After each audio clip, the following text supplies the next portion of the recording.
Hello my dear friends, ఈ వీడియోలో మనము వైయక్తిక భేదాలకు సంబంధించి చాలా ముఖ్యమైనటువంటి విషయాలను నేర్చుకోబోతున్నాము. మిత్రులారా, వైయక్తిక భేదాలు అంటే ఏమిటి, వైయక్తిక భేదాలు ఏ విధంగా సంభవిస్తాయి, వైయక్తిక భేదాల యొక్క రకాలను గురించి ఈ వీడియోలో మనం నేర్చుకుందాం.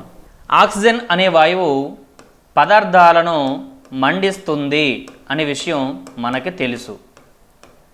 మరి కార్బన్ డైఆక్సైడ్ అనే వాయువు మండేటటువంటి పదార్థాలను ఆర్పివేస్తుంది అనేటటువంటి విషయం కూడా తెలుసు. ఈ విధంగా ఆక్సిజన్ మరియు కార్బన్ డైఆక్సైడ్ అనేటటువంటి ఈ రెండు వాయువుల యొక్క స్వభావం ఏదైతే ఉంటుందో ఆ స్వభావం అనేది కాలాన్ని బట్టి కానీ లేదా పరిస్థితిని బట్టి కానీ ఎట్టి పరిస్థితుల్లోని మారదు అనేటటువంటి విషయం కూడా మనకు అర్థమవుతుంది. కానీ మానవుని యొక్క స్వభావం తీసుకుంటే కాలాన్ని బట్టి మారిపోతుంది, పరిస్థితిని బట్టి కూడా మారిపోతుంది. దీనికి గల కారణం ఏమిటి అని చెప్పి అనేక మంది మనోవిజ్ఞాన శాస్త్రవేత్తలు మరియు తత్వవేత్తలు అనేక రకాల పరిశోధనలు చేశారు. ఆ పరిశోధనల ఫలితంగా వారు తెలియజేసినటువంటి విషయాలు ఏమిటంటే వ్యక్తుల మధ్య వికాసంలో తేడాలు ఉంటాయి, పరిపక్వతలో తేడాలు ఉంటాయి, వైయక్తిక భేదాలలో తేడాలు ఉంటాయి, మూర్తిమత్వంలో తేడాలు ఉంటాయి, అభ్యసించేటటువంటి విధానంలో తేడాలు ఉంటాయి. ఇలాంటి రకరకాల విషయాలన్నీ కూడా తెలియజేశారు. ఈ విషయాలన్నింటిలోకి కూడా చాలా ముఖ్యమైనటువంటి కారణంగా భావించేది ఏమిటి అంటే వైయక్తిక భేదాలు అని చెబుతాం. ఏమన్నామండి? వైయక్తిక భేదాలు అని చెప్తాం. ఈ వైయక్తిక భేదాలను మనం ఇంగ్లీష్లో ఇండివిజువల్ డిఫరెన్సెస్ అని పిలుస్తాం. ఏమన్నామండి? ఇండివిజువల్ డిఫరెన్సెస్ అని పిలుస్తాం. అసలు ఏంటి వైయక్తిక భేదం అనేది ఒకసారి జాగ్రత్త చూద్దాం. ఒక వ్యక్తిలో శారీరక మరియు మానసిక, సాంఘిక, ఉద్వేగ, నైతిక అంశాలకు సంబంధించి వ్యక్తికి మధ్య ఉండేటటువంటి భేదం ఏదైతే ఉంటుందో దానినే మనం వైయక్తిక భేదం అని పిలుస్తాం. జాగ్రత్త చూడండి. శారీరక, మానసిక, సాంఘిక, ఉద్వేగ, నైతిక లక్షణాలకు సంబంధించి లేదా అంశాలకు సంబంధించి వ్యక్తికి మధ్య ఉండేటటువంటి భేదాన్ని మనము వైయక్తిక భేదం అని పిలుస్తాం. ఈ వైయక్తిక భేదాలు అనే విషయాన్ని మనం ఎందుకు నేర్చుకోవాలనేది ఒకసారి జాగ్రత్త చూద్దాం. ప్రపంచంలో ఏ ఇద్దరు వ్యక్తులు కూడా ఒకే విధంగా ఉండరు. ఆఖరికి సమరూప కవలలో సైతము ఒకే రూపం, ఒకే లింగం, ఒకే అనువంశిక లక్షణాలు కలిగి ఉన్నప్పటికీ కూడా వారి మధ్య ప్రజ్ఞలో, సహజ సామర్థ్యాల్లో, సృజనాత్మకతలో, అభిరుచులలో, వైఖరులలో, అలవాట్లలో, ఆలోచించే విధానంలో తేడాలు అనేవి ఖచ్చితంగా ఉంటాయి. మరి ఇలాంటి ఈ ప్రపంచంలోనే జాగ్రత్తగా అబ్జర్వ్ చేస్తే ఇన్ని తేడాలు ఉన్నప్పుడు తరగతి గదిలో ఉండేటటువంటి పిల్లలలో తేడాలు ఉండవా? ఖచ్చితంగా ఉంటాయి. మరి అందరు పిల్లలకి కూడా ఒకే రకమైన బోధనా పద్ధతి ద్వారా విషయాన్ని బోధిస్తే అర్థమవుతుందా అంటే అర్థం కాదు. మరి ఏం చేయాలి? విద్యార్థులను తరగతులుగా డివైడ్ చేసుకోవాలి. సగటు కంటే తక్కువ, సగటు కంటే ఎక్కువ విద్యార్థులుగా డివైడ్ చేసుకొని వారికి తగినటువంటి బోధనా పద్ధతిని ఉపయోగించి పాఠ్యాంశాలను బోధించాలి. అలా ఉపాధ్యాయుడు చేయాలి అంటే ఆ విద్యార్థుల మధ్య ఉండేటటువంటి భేదాలను గురించి తెలుసుకోవాలి. ఆ విషయం ఉపాధ్యాయుడికి తెలియాలి అంటే ఖచ్చితంగా ఏ టాపిక్ గురించి తెలియాలండి? వైయక్తిక భేదాల గురించి తెలియాలి. అందుకు ప్రతి ఉపాధ్యాయుడు కూడా వైయక్తిక భేదాలు అనేటటువంటి పాఠ్యాంశాన్ని నేర్చుకోవాల్సినటువంటి అవసరం ఉంది. ఈ వైయక్తిక భేదాలకు సంబంధించి శారీరక, మానసిక, సాంఘిక, ఉద్వేగ, నైతిక లక్షణాలలో ఏ ఇద్దరు వ్యక్తుల యొక్క లక్షణాలు కూడా ఒకే విధంగా ఉండవు కూడాను. ఆఖరికి సమరూప కవలలో సైతము వారు చూడడానికి ఒకే రూపాన్ని కలిగి ఉన్నప్పటికీ వారి ఫింగర్ ప్రింట్స్లో ఖచ్చితంగా తేడాలు అనేటటువంటివి ఉంటాయి. ఇలాంటి వైయక్తిక భేదాలు అనేటటువంటి పాఠ్యాంశము నవీన మనోవిజ్ఞాన శాస్త్రంలో ఒక కీలకమైనటువంటి మలుపు, ఒక కీలకమైనటువంటి కుదుపుగా మనం చెబుతాము. ఈ వైయక్తిక భేదాలు అనేటటువంటి పాఠ్యాంశాన్ని క్రీస్తు పూర్వము 2000 సంవత్సరాల క్రిందటే ప్లాటో అనేటటువంటి వ్యక్తి దానికి సంబంధించినటువంటి విషయాలను తెలిపారు. అయితే ఈ వైయక్తిక భేదాలకు సంబంధించి అనేక మంది మనోవిజ్ఞాన శాస్త్రవేత్తలు మరియు తత్వవేత్తలు వారు చెప్పినటువంటి విషయం ఏమిటి అనేది ఒకసారి జాగ్రత్తగా మనం పరిశీలిద్దాము. మిత్రులారా, వారు ఎవరు అంటే మన సిలబస్ ప్రకారము చార్లెస్ డార్విన్, అదేవిధంగా ప్లాటో, రూసో మరియు చార్లెస్ ఈ స్కిన్నర్, జాన్ డ్యూయి, వీరే కాకుండా సర్ ఫ్రాన్సిస్ గాల్టన్ మరియు జేఎం క్యాటిల్ అనేటటువంటి వ్యక్తి కూడా ఉన్నారు. వారికి సంబంధించిన సమాచారం కూడా ఇప్పుడు నేర్చుకుందాం. ముందుగా చార్లెస్ డార్విన్ ఏమంటున్నారు వైయక్తిక భేదాలకు సంబంధించి ఒకసారి జాగ్రత్త చూద్దాం. చార్లెస్ డార్విన్ ఏమంటున్నారు అంటే, మిలియన్ల కొద్దీ వ్యక్తులను పోల్చినా ఏమన్నామండి? మిలియన్ల కొద్దీ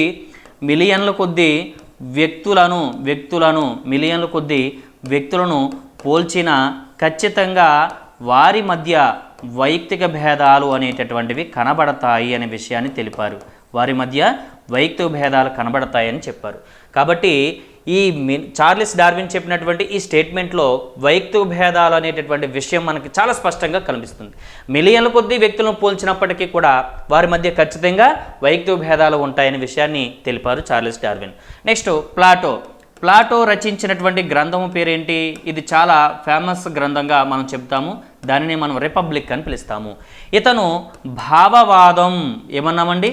భావవాదము లేదా దీనికి మరొక పేరు ఆదర్శవాదాన్ని ప్రతిపాదించారు. భావవాదం లేదా ఆదర్శవాదాన్ని ప్రతిపాదించడము జరిగింది. అయితే ఈ రిపబ్లిక్ అనేటటువంటి గ్రంథంలో ప్లాటో ఏమి చెబుతున్నారు అంటే చాలా జాగ్రత్తగా చూడండి. ప్రతి వ్యక్తికి కూడా ప్రకృతి సిద్ధంగా కొన్ని ప్రత్యేకతలు ఉంటాయి. వాటి ఆధారంగానే ఈ ప్రత్యేకతలు ఉంటాయి. వీటి ఆధారంగానే వైయక్తిక భేదాలు ఏర్పడతాయి. ఈ వైయక్తిక భేదాల ఆధారంగా విద్యా బోధన చేయాలి అని చెప్పినటువంటి వ్యక్తి ప్లాటోగా చెప్తాం. ఒకసారి చూడండి, ప్లాటో అనే వ్యక్తి రిపబ్లిక్ అనే గ్రంథాన్ని రాశారు. ఈయన భావవాదం లేదా ఆదర్శవాదాన్ని ప్రతిపాదించారు. ఈయన చెప్పినటువంటి స్టేట్మెంట్ ఏంటంటే వైయక్తిక భేదాలకు సంబంధించి ప్రతి వ్యక్తికి కూడా ప్రకృతి సిద్ధంగా కొన్ని ప్రత్యేకతలు ఉంటాయి. వాటి ఆధారంగానే వైయక్తిక భేదాలు ఆధారంగానే విద్యా బోధన జరపాలి అని చెప్పి తెలిపినటువంటి వ్యక్తి మనం ప్లాటో అని చెప్తాం. నెక్స్ట్ రూసో అనేటటువంటి వ్యక్తి రచించినటువంటి గ్రంథము ఏమిటి అంటే ఎమిలీ అనేటటువంటి విషయం కూడా మనకు తెలుసు. ఇది కూడా చాలా ఫేమస్ గ్రంథమే. ఈయన ప్రకృతివాదాన్ని రూపొందించారు లేదా ప్రతిపాదించారుగా మనం చెప్తాం. ఏ వాదం అండి? ప్రకృతివాదాన్ని ప్రతిపాదించారు. మరి ఈయన రచించినటువంటి ఎమిలీ గ్రంథంలో వైయక్తిక భేదాలకు సంబంధించి ఏనేం చెబుతున్నారు అంటే జాగ్రత్త చూడండి. ఒక వ్యక్తిలో భౌతిక భేదాలనే కాకుండా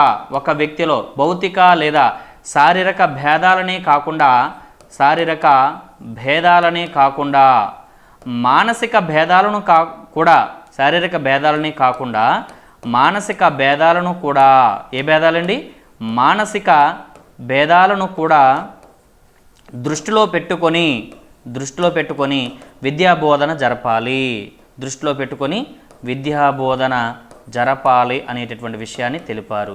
ఎందుకు ఆ విధంగా చెప్పారు అంటే ప్రతి వ్యక్తిలో భౌతిక భేదాలు అంటే శారీరక భేదాలను మాత్రమే దృష్టిలో పెట్టుకోకుండా మానసిక భేదాలను కూడా దృష్టిలో పెట్టుకొని విద్యాబోధన జరిపినట్లయితే ఖచ్చితంగా విద్యాబోధన బాగా జరుగుతుందనే విషయం తెలిపారు.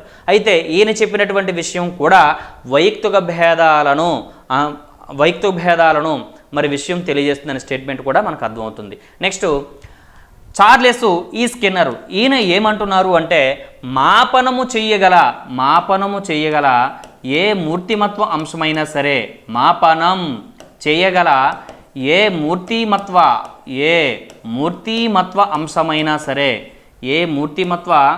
అంశమైనా సరే ఖచ్చితంగా దానిని వైయక్తిక భేదంగా పరిగణించాలి అని చెప్తారు చార్లెస్ స్కిన్నర్. మాపనము చేయగల అంటే ఖచ్చితంగా కనుక్కోగల ఏ మూర్తిమత్వ అంశమైనా సరే ఖచ్చితంగా వైయక్తిక భేదంగా పరిగణించాలి అని చెప్తారు మనకి చార్లెస్ స్కిన్నర్. నెక్స్ట్ చాలా ఫేమస్ విద్యావేత్తగా పిలువబడినటువంటి జాన్ డ్యూయీ అనే వ్యక్తి అమెరికా దేశానికి చెందినవాడు. ఏ దేశం అండి? అమెరికా దేశానికి చెందినవాడు. ఈయన రచించినటువంటి చాలా ముఖ్యమైనటువంటి గ్రంథం ఏంటంటే డెమోక్రసీ అండ్ ఎడ్యుకేషన్ అనేటటువంటి గ్రంథాన్ని రచించారు. డెమోక్రసీ అండ్ ఎడ్యుకేషన్ అనే గ్రంథాన్ని రచించారు. ఈ గ్రంథంలో ఈయన చెప్పినటువంటి చాలా ముఖ్యమైనటువంటి విషయం ఏంటంటే ఒక దేశం అభివృద్ధి చెందాలంటే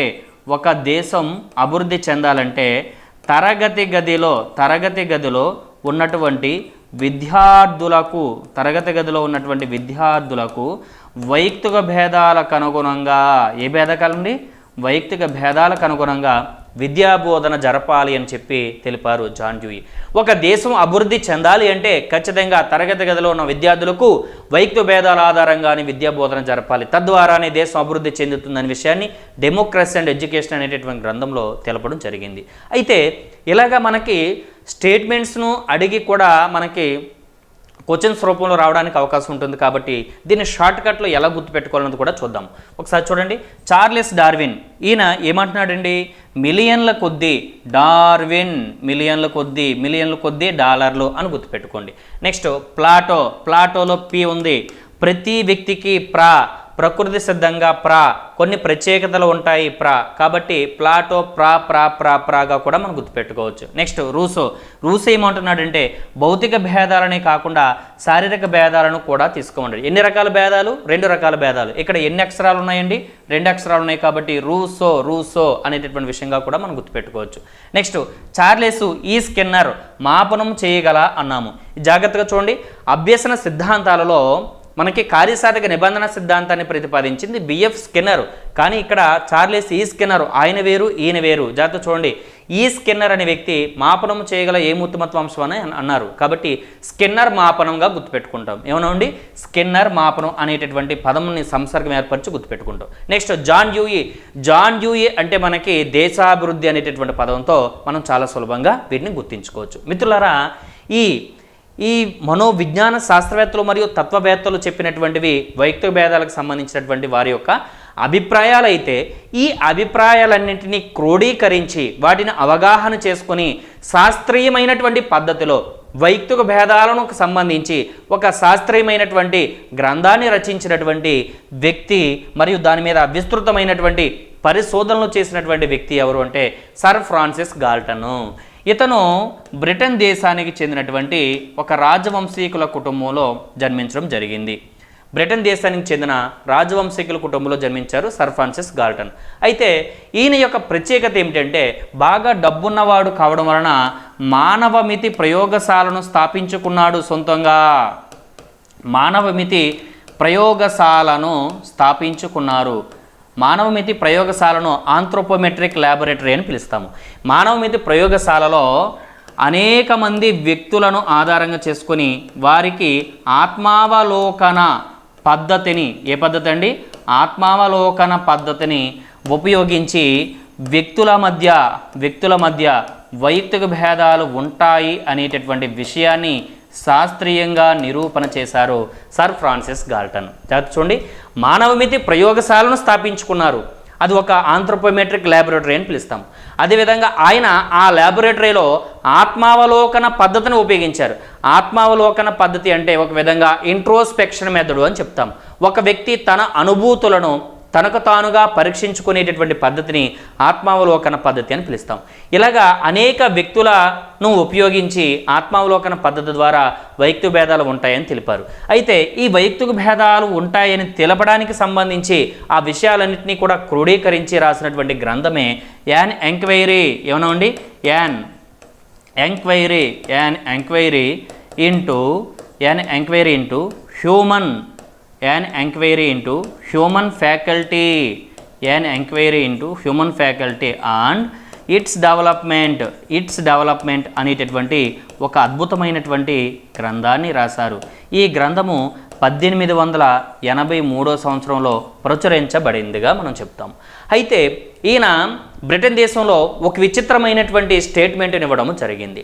ఆ స్టేట్మెంట్ ఏంటంటే, నా దేశము అభివృద్ధి చెందాలి అంటే ఖచ్చితంగా తెలివైన వారు మాత్రమే తెలివైన వారిని పెళ్లి చేసుకోవాలి, తెలివైన వారు మాత్రమే పిల్లలని కనాలి, తెలివి తక్కువ వారు పిల్లలని కనకూడదు అనేటటువంటి ఒక విచిత్రమైన స్టేట్మెంట్ ఇచ్చాడు. దానికి గల కారణం ఏంటంటే, దేశం అభివృద్ధి చెందాలి అంటే ఖచ్చితంగా తెలివైన వారి ద్వారానే అది సాధ్యమవుతుంది అనేటటువంటి ఒక అనువంశికతకు సంబంధించినటువంటి అంశాన్ని ఆధారంగా చేసుకొని ఈయన ఆ విషయాన్ని తెలపడం జరిగింది. అందుకని ఈయన ఏం చెప్తాము అంటే అనువంశికతావాది లేదా అనువంశికతావాద పితామహుడుగా చెబుతాము. అనువంశికతావాద పితామహుడుగా చెబుతాము. ఎవరినండి? సర్ ఫ్రాన్సిస్ గాల్టన్ని. ఇతను బ్రిటన్ దేశానికి సంబంధించినటువంటి వ్యక్తిగా చెబుతాం. అయితే ఈయన యొక్క ఆలోచనలకు, ఈయన యొక్క సిద్ధాంతాలకు, ఈయన యొక్క మాటలకు బాగా ప్రభావితుడైపోయినటువంటి వ్యక్తి ఎవరు అంటే జేఎం క్యాటిల్ అని చెప్తాము. ఇతను అమెరికా దేశానికి చెందినటువంటి వ్యక్తి అండి. ఏ దేశం అండి? అమెరికా దేశానికి చెందినటువంటి వ్యక్తిగా చెప్తాము. ఈయన మెంటల్ టెస్ట్స్ అండ్ మెజర్మెంట్ అనేటటువంటి ఒక అద్భుతమైనటువంటి గ్రంథాన్ని రాశారు. మెంటల్ టెస్ట్స్ అండ్ మెజర్మెంట్స్ అనేటటువంటి గ్రంథాన్ని రాశాడు. ఈ గ్రంథంలో కారక విశ్లేషణ పద్ధతిని ఉపయోగించి, ఏ పద్ధతి అండి? వెరీ వెరీ ఇంపార్టెంట్ పాయింట్స్ అండి ఇవన్నీ కూడా. కారక విశ్లేషణ పద్ధతిని ఉపయోగించి స్మృతి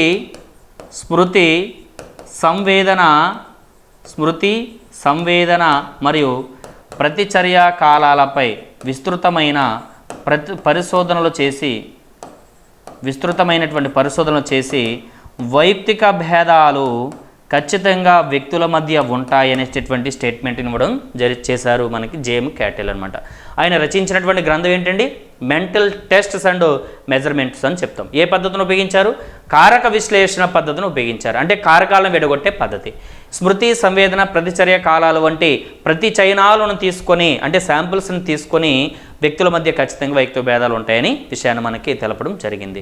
ఇది మిత్రులారా డార్విన్ కానీ, ప్లాటో, రూసో, అదేవిధంగా చార్లెస్ స్కిన్నర్, జాన్ డ్యూయీ మరియు గాల్టన్, క్యాటిల్ చెప్పినటువంటి వైయక్తిక భేదాలకు సంబంధించినటువంటి ముఖ్యమైన సమాచారం. ఈ వైయక్తిక భేదాలు అనేటటువంటివి మనం ఎలా అర్థం చేసుకుంటాము అంటే, వైయక్తిక భేదాలు ఇద్దరు వ్యక్తుల మధ్య ఉండొచ్చు, అదేవిధంగా ఒక వ్యక్తిలో కూడా ఉండొచ్చు. ఇద్దరు వ్యక్తుల మధ్యలో ఉండొచ్చు, లేదంటే ఒక వ్యక్తిలో కూడా ఉండొచ్చు. కాబట్టి ఇద్దరు వ్యక్తుల మధ్య భేదాలు లేదా ఒకే వ్యక్తిలో ఉండే భేదాలను ఆధారం చేసుకొని వైయక్తిక భేదాలను ముఖ్యంగా 2 రకాలుగా విభజిస్తాము. అందులో మొట్టమొదటిది ఏంటంటే వ్యక్త్యంతర భేదము, రెండవది ఏమిటి అంటే వ్యక్తి అంతర్గత భేదము అని పిలుస్తాం. అయితే దీనిని మనం చాలా పేర్లతో పిలుస్తాము. ఆ పేర్లు అన్నీ కూడా మనం గుర్తుపెట్టుకోవాల్సినటువంటి అవసరం ఉంది. ఒక్కసారి జాగ్రత్తగా చూద్దాం. వ్యక్త్యంతర భేదం అని చెబుతాం. ఈ వ్యక్త్యంతర భేదాన్ని ఉన్నటువంటి ఇతర పేర్లు ఏమిటి అంటే జాగ్రత్తగా చూడండి. వ్యక్త్యంతర భేదంలో వ్యక్తి ప్లస్ అంతర అన్నాము. వ్యక్తి ప్లస్ అంతరలోని దాన్ని రివర్స్ చేయండి, అప్పుడు ఏమవుతుంది? అంతర వ్యక్తి అవుతుంది. ఏమవుతుందండి? అంతర వ్యక్తి భేదం అని మరొక పేరుతో పిలుస్తాము. వ్యక్త్యంతర భేదాన్ని వ్యక్తి విడగొట్టి రివర్స్ చేస్తే అంతర వ్యక్తి భేదము అవుతుంది. అలాగే దాన్ని మళ్ళీ రివర్స్ చేయండి. అంతర వ్యక్తి భేదాన్ని రివర్స్ చేస్తే వ్యక్తి అంతర అవుతుంది. అంతర తీసేసి అంతస్థ పెడదాము, అప్పుడు వ్యక్తి అంతస్థ భేదం అని పిలుస్తామన్నమాట. ఓకేనండి. దీనిని ఇంగ్లీష్లో ఇంటర్ ఇండివిజువల్ డిఫరెన్సెస్ అని పిలుస్తాము. ఇంటర్ ఇండివిజువల్ డిఫరెన్సెస్ అని పిలుస్తాం. జాగ్రత్త చూడండి. వ్యక్తి అంతర భేదము లేదా అంతర వ్యక్తి భేదము లేదా వ్యక్తి అంతస్థ భేదము లేదా ఇంటర్ ఇండివిజువల్ డిఫరెన్సెస్ అని పిలుస్తాం. నెక్స్ట్ రెండవది వ్యక్తి అంతర్గత భేదం. దీనిని మనం ఎలా అర్థం చేసుకుంటాము అంటే జాగ్రత్తగా చూడండి. అంతర వ్యక్తి భేదాన్ని రివర్స్ చేద్దాము, అప్పుడు ఏమవుతుందండి? వ్యక్తి అంతర భేదం అవుతుంది. వ్యక్తి అంతర భేదం అవుతుంది. వ్యక్తి అంతర భేదం అవుతుంది. నెక్స్ట్ వ్యక్తి అంతస్థ భేదాన్ని రివర్స్ చేస్తే అంతస్థ వ్యక్తి భేదం అవుతుంది. అంతస్థ వ్యక్తి భేదం అవుతుంది. అంతస్థ వ్యక్తి భేదం. నెక్స్ట్ దీనిని ఈ మధ్య కాలంలో మరొక పేరుతో కూడా పిలుస్తున్నారు. దానిని మనం ఏం చెప్తామంటే అంతః వ్యక్తిగత భేదము అని పిలుస్తాము. అంతః వ్యక్తిగత భేదము అని పిలుస్తాం. మిత్రులారా, మనకి క్వశ్చను ఏ రూపంలో అడుగుతాడో చెప్పలేము.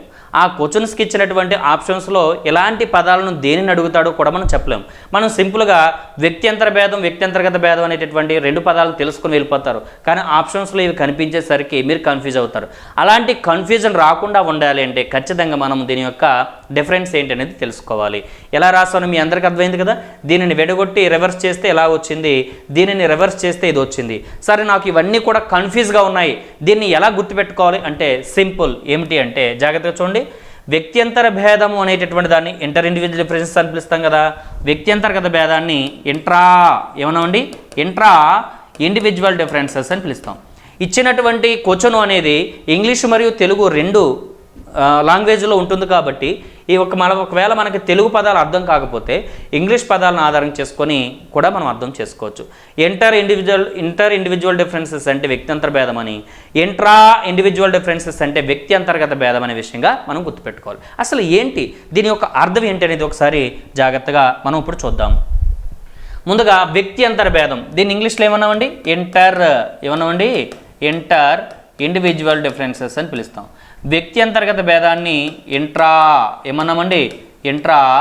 ఇండివిజువల్ డిఫరెన్సెస్ అని పిలుస్తాము. ఒకటి ఇంటర్, ఒకటి ఇంట్రా, గుర్తుపెట్టుకోండి. ఇప్పుడు ఏంటి సార్ వ్యక్త్యంతర భేదము అంటే జాగ్రత్తగా చూడండి. ఒక వ్యక్తిలో వ్యక్త్యంతర భేదము, అదేవిధంగా వ్యక్త్యంతర్గత భేదము అనే అంశాన్ని ఆధారం చేసుకొని ఎలా అర్థం చేసుకుంటాం జాగ్రత్త చూడండి. ఏదైనా ఒక విషయానికి సంబంధించి వ్యక్తికి మధ్య ఉండేటటువంటి భేదాన్ని, ఏదైనా ఒక విషయానికి సంబంధించి వ్యక్తికి మధ్య ఉండేటటువంటి భేదాన్ని ఏమని పిలుస్తాము అంటే వ్యక్త్యంతర భేదం అని పిలుస్తాం. ఇక్కడ విషయాలు ఒక్కటే ఉన్నాయి, కానీ ఇక్కడ ఎంతమంది వ్యక్తులు ఉన్నారు? 2 వ్యక్తులు ఉన్నారు. ఒకరి పేరు ఏ అనుకోండి, ఒకరి పేరు బి అనుకోండి. కాబట్టి 2 వ్యక్తుల మధ్య భేదాన్ని సూచించేదే వ్యక్తి అంతర భేదము అని పిలుస్తాము. దీనికి ఉదాహరణగా ఏం చెప్తాము అంటే ఏ కంటే బి తెలివైనవాడు అనేటటువంటి ఒక స్టేట్మెంట్ని కనుక మనం గమనిస్తున్నట్లయితే ఆ వ్యక్త్యంతర భేదం అనేది కనబడుతుంది. ఇక్కడ ఎంతమంది వ్యక్తులండి? 2 ఉన్నారు. ఒకటి ఏ, రెండవవారు బి. కాబట్టి 2 ఉండాలంటే కాదు, ఒకరికంటే ఎక్కువ మంది, ఎంతమంది ఉన్నప్పటికీ కూడా వారి మధ్య ఉండేటటువంటి భేదాన్ని వ్యక్త్యంతర భేదం అని పిలుస్తాము. క్లియర్ పాయింట్ అర్థమైంది కదండి? ఇది దీనికి సంబంధించిన విషయం. అలా కాకుండా వేరు వేరు విషయాలకు సంబంధించి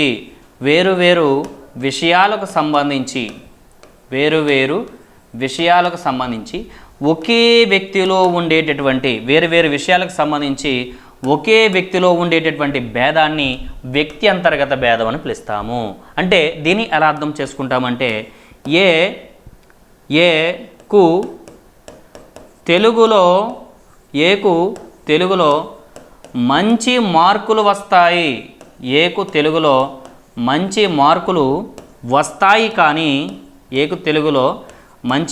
వస్తాయి, కానీ ఇంగ్లీషులో రావు అనేటటువంటి వాక్యం ఏ భేదాన్ని సూచిస్తుంది అంటే వ్యక్తి అంతర్గత భేదం అని చెప్తాం. జాగ్రత్త అబ్జర్వ్ చేయండి.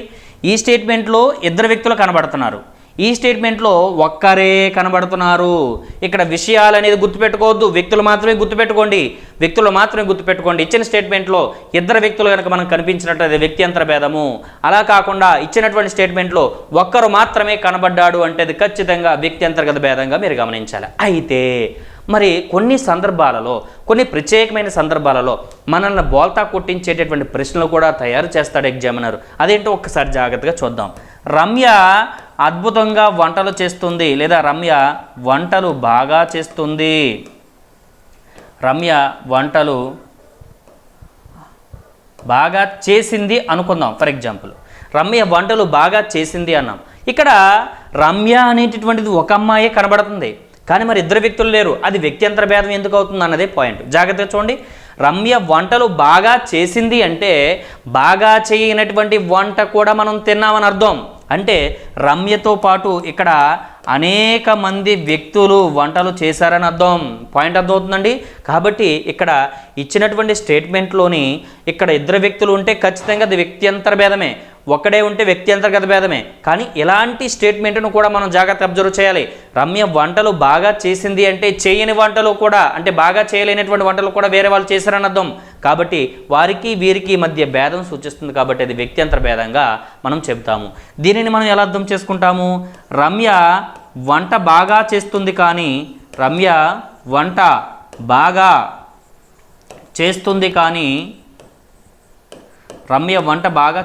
కానీ డాన్సు సరిగా చెయ్యదు.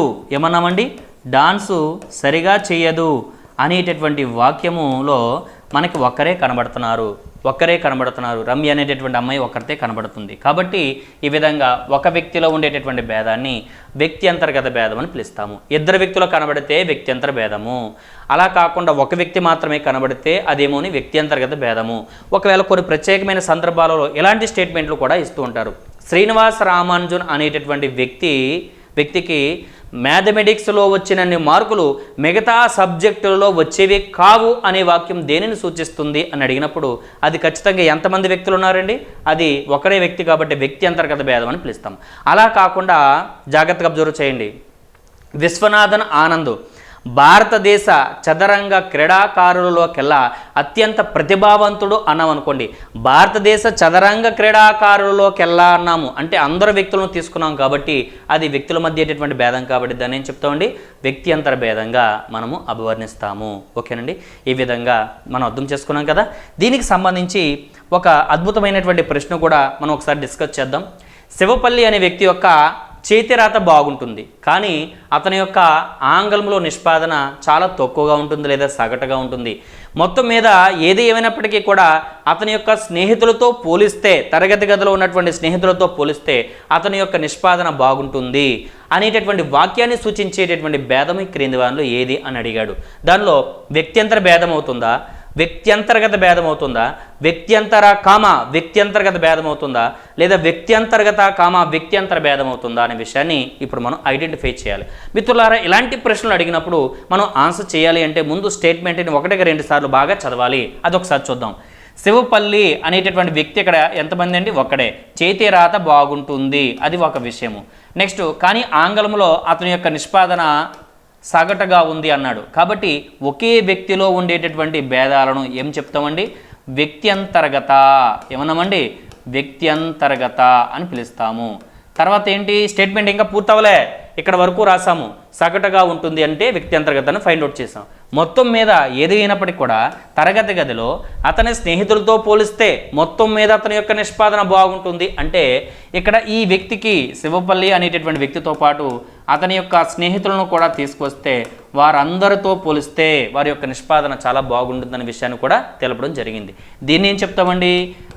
వ్యక్తికి మధ్య భేదం కాబట్టి దీన్ని వ్యక్త్యంతర అని పిలుస్తాం. కాబట్టి ఇచ్చినటువంటి స్టేట్మెంట్లో ఫస్ట్ ఉన్నది ఏంటి? వ్యక్త్యంతర్గత. తర్వాత ఉన్నది ఏంటి? వ్యక్త్యంతర. కాబట్టి జాగ్రత్తగా చూడండి, వ్యక్త్యంతర భేదం కాదు, వ్యక్త్యంతర్గత భేదం కూడా కాదు. వ్యక్త్యంతర మరియు వ్యక్త్యంతర్గత భేదం అవుతుందంటే కాదు. ముందు వచ్చింది ఏంటి? వ్యక్త్యంతర్గత. తర్వాత వచ్చింది ఏంటి? వ్యక్త్యంతర. కాబట్టి ఆన్సర్ ఏమవుతుందండి?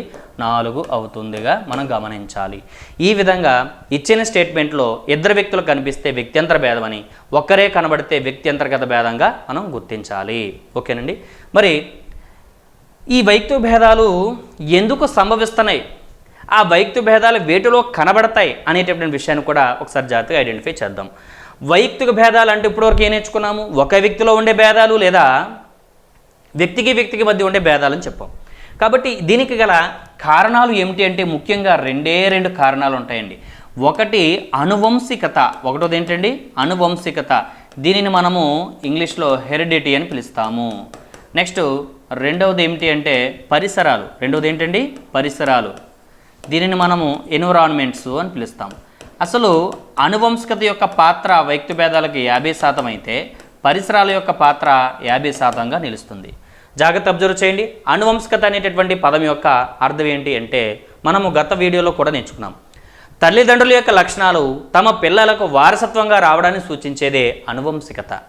వ్యక్తి జీవితం ప్రారంభమైన నాటి నుండి అతనిపై ప్రభావం చూపించే ప్రతి బాహ్య కారకము కూడా పరిసరమే అనేటటువంటిది పరిసరాలుగా మనం చెప్తాం.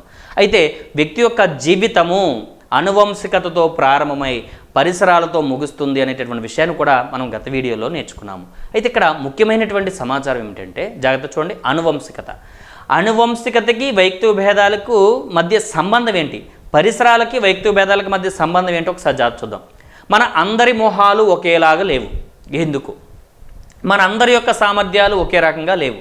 మన అందరి యొక్క రంగులు కూడా ఒకే రకంగా లేవు. మన అందరి యొక్క అభిరుచులు, వైఖరులు, అలవాట్లు, ఇష్టాలు అనేటటువంటి ఏవి కూడా ఒకే రకంగా లేవు. దాని గల కారణం ఏంటంటే వైయక్తిక భేదం అని చెప్తాం. అలాంటి తేడాలను ఎవరు సృష్టిస్తున్నారు అంటే ఒకటి అనువంశికత, 2 పరిసరాలుగా మనం చెబుతాము. ఓకేనండి. దీనికి బెస్ట్ ఎగ్జాంపుల్ చూడండి. అమితాబ్ బచ్చన్ చాలా పొడవుగా ఉంటారు, వారి యొక్క కుమారుడు అభిషేక్ బచ్చన్ కూడా చాలా పొడవుగా ఉంటారు అనే అంశాన్ని సూచించేది ఏంటి? అనువంశికత అని చెబుతాము. అందరి యొక్క తల్లిదండ్రులు ఒక్కరే అయితే మన అందరం కూడా ఒకే రకంగా ఉండడానికి అవకాశం ఉండనేమో. మరి అలా కాదు కదా. ఎవరి యొక్క తల్లిదండ్రులు వారే కాబట్టి ఇలా తల్లిదండ్రులు వేరువేరుగా ఉండడం అనేటటువంటిది అనువంశికతకు సంబంధించింది కాబట్టి మనందరి మధ్య వైయక్తిక భేదాలు అనేటటువంటివి కనబడుతున్నాయి. మరి నెక్స్ట్ రెండవది పరిసరాలు.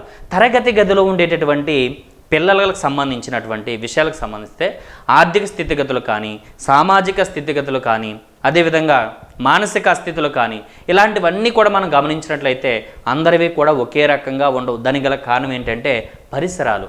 కొన్ని ఉన్నత కుటుంబాలకు సంబంధించినటువంటి పిల్లలు ఉంటారు, కొంతమంది మధ్యస్థాయి కుటుంబీకుల పిల్లలు ఉంటారు, కొంతమంది పేదవారి పిల్లలు ఉంటారు. కాబట్టి వీళ్ళందరూ కూడా తరగతి గదిలో ఉంటారు. అయితే దీనికి గల వైయక్తిక భేదాలు గల కారణమైనటువంటి అంశంగా ఇక్కడ ఏం చెప్తాం అంటే పరిసరాలను చెప్తాం. అందరి పరిసరాలు ఒకే రకంగా ఉంటే వైయక్తిక భేదాలు ఉండకపోనేమో, మరి అలా ఉంటాయా? ఉండవు కదా. కాబట్టి పరిసరాలు వేరుగా ఉండడం వలన, అనువంశికత వేరుగా ఉండడం వలన ఖచ్చితంగా వ్యక్తుల మధ్య వైయక్తిక భేదాలు అనేటటువంటివి ఉంటున్నాయనే విషయం మనకు అర్థమవుతుంది. నెక్స్ట్ వైయక్తిక భేదాలు వేటిలో కనబడతాయి? నువ్వు ఏ అంశం తీసుకున్నా సరే వ్యక్తికి వ్యక్తి మధ్య ఖచ్చితంగా వైయక్తిక భేదాలు కనబడతాయి. అంతెందుకు, నీలోనే బోలెడన్ని భేదాలు ఉన్నాయి. చిన్నప్పుడు నీకు ఒక రకమైనటువంటి స్వీట్ ఇష్టం అనుకుందాం, కానీ వయసు పెరిగే కొద్దీ ఆ స్వీటు అనేటంటే ఇష్టం అనేటటువంటి పోతుంది. చిన్నప్పుడు నీకు ఒక వ్యక్తి అంటే ఇష్టము, కానీ పెరిగి పెద్ద అయిన తర్వాత ఆ వ్యక్తి నీకు ఇష్టము ఉండకపోవచ్చు. ఇలాంటివన్నీ కూడా నీలోనే బోల్డని భేదాలు ఉన్నప్పుడు వ్యక్తికి వ్యక్తి మధ్య భేదాలు ఉండవా అంటే ఉంటాయి. కాబట్టి ఏ అంశాన్ని తీసుకున్నా సరే ఒక వ్యక్తిలో కానీ వ్యక్తుల మధ్య కానీ ఖచ్చితంగా భేదాలు అనేటటువంటివి కనబడతాయి.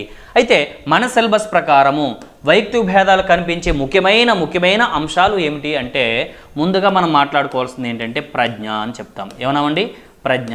నెక్స్ట్ మరొక అంశం ఏమిటి అంటే సహజ సామర్థ్యాలు, నెక్స్ట్ సృజనాత్మకత, నెక్స్ట్ అభిరుచులు. ఏమన్నామండి? అభిరుచులు. నెక్స్ట్ వైఖరులు, నెక్స్ట్ అలవాట్లు, నెక్స్ట్ ఆలోచన, సమైక్య ఆలోచన కానీ విభిన్న ఆలోచన కానీ. ఇలాగా మనం ఏ అంశాన్ని తీసుకున్నా సరే ఖచ్చితంగా వైయక్తిక భేదాలు అనేటటువంటివి ఖచ్చితంగా కనబడతాయి. వైయక్తిక భేదాలు అనేటటువంటివి కనబడతాయి. ప్రజ్ఞను మనం ఇంగ్లీష్లో ఇంటెలిజెన్స్ అంటాము, సహజ సామర్థ్యాలు అంటే యాప్టిట్యూడ్స్ అని పిలుస్తాము, సృజనాత్మకత అంటే క్రియేటివిటీ, అభిరుచులు అంటే ఇంటరెస్ట్, వైఖరులు అంటే యాటిట్యూడ్. ఇది సహజ సామర్థ్యాలని APTITUDES యాప్టిట్యూడ్స్ అంటాము, వైఖరిని ATTITUDES యాటిట్యూడ్స్ అంటాము, అలవాట్లను హ్యాబిట్స్ అని పిలుస్తాము, ఆలోచనను థింకింగ్ అని పిలుస్తాము. ఓకేనండి. ఈ విధంగా మనం ఏ అంశాన్ని తీసుకున్నా సరే ఖచ్చితంగా వైయక్తిక భేదాలు అనేటటువంటివి కనబడుతూ ఉంటాయని మనకు అర్థమవుతుంది. అయితే ఈ వైయక్తిక మరొక ముఖ్యమైనటువంటి విషయం ఏంటంటే వైయక్తిక మనోవిజ్ఞాన పితామహుడు అనేగా ఎవరిని అంటామన్నది ఒకసారి చూద్దాం. వైయక్తిక మనోవిజ్ఞాన పితామహుడుగా మనము గుర్తుపెట్టుకోవాల్సినటువంటి వ్యక్తి ఎవరు అంటే ఆడ్లర్ అనేటటువంటి వ్యక్తిగా మనం చెబుతాము. ఇతను రచించినటువంటి గ్రంథం ఏమిటంటే ఒకటవది లైఫ్ స్టైల్ అనేటటువంటి ఒక గ్రంథం కూడా ఉంది. అదేవిధంగా మరొకటిది ఇండివిజువల్ సైకాలజీ. ఏమనండి? ఇండివిజువల్ సైకాలజీ అనేటటువంటి ఒక గ్రంథాన్ని కూడా రాయడం జరిగింది. అయితే ఇక్కడ జాగ్రత్తగా ఇది ఎందుకు చెప్పాను అంటే వైయక్తిక మనోవిజ్ఞాన శాస్త్ర పితామహుడు అంటే ఆడ్లర్గా గుర్తుపెట్టుకోండి. అలా కాకుండా మనోవిజ్ఞాన శాస్త్రంలో వైయక్తిక భేదాలకు సంబంధించి జాగ్రత్తగా చూడండి. మనోవిజ్ఞాన శాస్త్రంలో వైయక్తిక భేదాలకు సంబంధించి తొలి శాస్త్రీయ గ్రంథము ఏమిటి అంటే మనకి సర్ ఫ్రాన్సిస్ గాల్టన్ రాసిన అనువంశికతావాదిగా పిలువబడినటువంటి గాల్టన్ రాసినటువంటి an enquiry into human faculty and its development అనేటటువంటి గ్రంథం ఏదైతే ఉంటుందో ఆ గ్రంథము మనోవిజ్ఞాన శాస్త్రంలో వైయక్తిక భేదాలకు సంబంధించి తొలి శాస్త్రీయ గ్రంథంగా మనం చెబుతాం అనమాట. అందుకని ఇక్కడ ఈ పాయింట్ని మనం డిస్కస్ చేయడం జరిగింది. మనోవిజ్ఞాన శాస్త్రంలో వైయక్తిక మనోవిజ్ఞాన శాస్త్ర పితామహుడు ఎవరంటే ఆడ్లరు. మనోవిజ్ఞాన శాస్త్రంలో వైయక్తిక భేదాలకు సంబంధించి తొలి శాస్త్రీయ గ్రంథాన్ని రచించినటువంటి వ్యక్తి బ్రిటన్ దేశానికి చెందిన అనువంశికతవాదిగా పిలువబడిన గాల్టన్. ఆయన రచించినటువంటి గ్రంథమే an enquiry into human faculty and its development అనేటటువంటిది. ఓకే మిత్రులారా, అయితే ఈ సందర్భంగా అభ్యసనం చాప్టర్ తర్వాత నేర్చుకుందాము. అందులో ఒక ముఖ్యమైనటువంటి గ్రంథము ఉంది. అదేమిటి అంటే స్మృతి విస్మృత పాఠంలో వస్తుంది, అది ఆన్ మెమొరీ అనేటటువంటి గ్రంథము. ఆ గ్రంథం యొక్క ప్రత్యేకత ఏమిటి అంటే స్మృతికి సంబంధించి తొలి శాస్త్రీయ రచన ఆన్ మెమొరీ, వైయక్తిక భేదాలకు సంబంధించి తొలి శాస్త్రీయ రచన an enquiry into human faculty and its development. ఈ కాన్సెప్ట్ స్మృతి విస్మృత పాఠం వచ్చినప్పుడు ఇంకా నేను వివరంగా మీకు వివరిస్తాను. ఇంతవరకు మీకు ఈ కాన్సెప్ట్ అర్థమైంది కదండి. ఇది దీనికి సంబంధించినటువంటి సమాచారం మిత్రులారా. బాగా అర్థమైంది కదా. నెక్స్ట్ వీడియోలో మరలా కలుసుకుందాము.